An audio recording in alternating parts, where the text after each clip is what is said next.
বাংলাদেশের উন্নয়ন ও অগ্রগতি বদলে যাওয়ার গল্প। আজকের আয়োজনে সাথে থাকছি আমি সাবরিনা রহমান। আমি এহতেশাম মজুমদার। বাংলাদেশ একসময় প্রাকৃতিক দুর্যোগ, দারিদ্র্য ও নানা সীমাবদ্ধতার জন্য পরিচিত একটি দেশ, কিন্তু গত কয়েক দশকে এই দেশ ধীরে ধীরে বদলে দিয়েছে নিজের পরিচয়। আজ উন্নয়নের নানা সূচকে বাংলাদেশ বিশ্বের সামনে এক নতুন সম্ভাবনার নাম।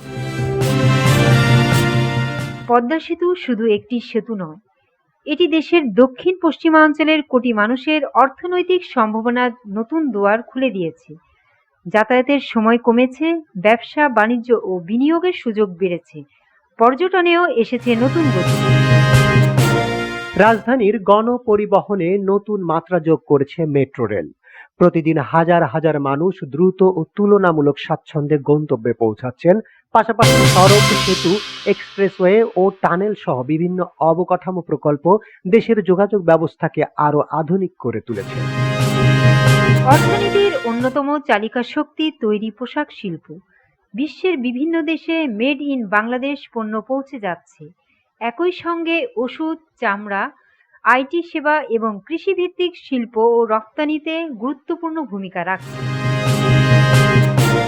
শিক্ষা ও স্বাস্থ্য খাতেও এসেছে পরিবর্তন। ডিজিটাল প্রযুক্তির ব্যবহার বেড়েছে, অনলাইন সেবার প্রসার ঘটেছে। বিভিন্ন সরকারি সেবা এখন অনেক ক্ষেত্রেই ঘরে বসেই পাওয়া সম্ভব। প্রযুক্তি নির্ভর উদ্ভাবনে তরুণদের অংশগ্রহণও বেড়েছে আগের তুলনায় অনেক বেশি। কৃষিতেও এসেছে আধুনিকতার ছোঁয়া।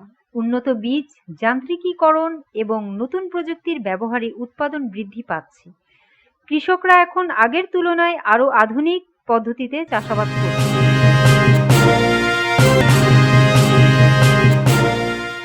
ডিজিটাল অর্থনীতির বিকাশে নতুন কর্মসংস্থানের সুযোগ তৈরি হয়েছে। তথ্য প্রযুক্তি খাতে তরুণদের অংশগ্রহণও বাড়ছে। অনলাইন উদ্যোক্তা, ফ্রিল্যান্সিং এবং স্টার্টআপ উদ্যোগ দেশের অর্থনীতিতে নতুন সম্ভাবনার দ্বার উন্মোচন করেছে। তবে উন্নয়নের এই যাত্রায় রয়েছে কিছু গুরুত্বপূর্ণ চ্যালেঞ্জও। জলবায়ু পরিবর্তনের প্রভাব মোকাবেলা, কর্মসংস্থানের বৃদ্ধি, মূল্যস্ফীতি নিয়ন্ত্রণ, সুশাসন, শিক্ষা ও স্বাস্থ্যসেবার মান উন্নয়নের এসব ক্ষেত্রেও ধারাবাহিকভাবে অগ্রগতি নিশ্চিত করা জরুরি। বাংলাদেশের উন্নয়নের গল্প কেবল বড় বড় স্থাপনার গল্প নয়, এটি মানুষের স্বপ্ন, পরিশ্রম, উদ্ভাবন এবং এগিয়ে যাওয়ার গল্প। সামনে রয়েছে আরো অনেক পথ, আরো অনেক সম্ভাবনা। সম্মিলিত প্রচেষ্টা, দক্ষ মানব সম্পদ এবং টেকসই উন্নয়নের মাধ্যমে বাংলাদেশ আগামী দিনের আরো সমৃদ্ধি ও শক্তিশালী রাষ্ট্র হিসেবে বিশ্বে নিজের অবস্থান আরো সুদৃঢ় করতে পারবে। উন্নয়নের এই যাত্রা অব্যাহত থাকুক, সম্ভাবনার বাংলাদেশ গড়ে উঠুক সবার অংশগ্রহণে। একটি সমৃদ্ধ, আধুনিক ও মানবিক বাংলাদেশ। এতক্ষণ সাথে থাকার জন্য সবাইকে অসংখ্য ধন্যবাদ। অসংখ্য ধন্যবাদ।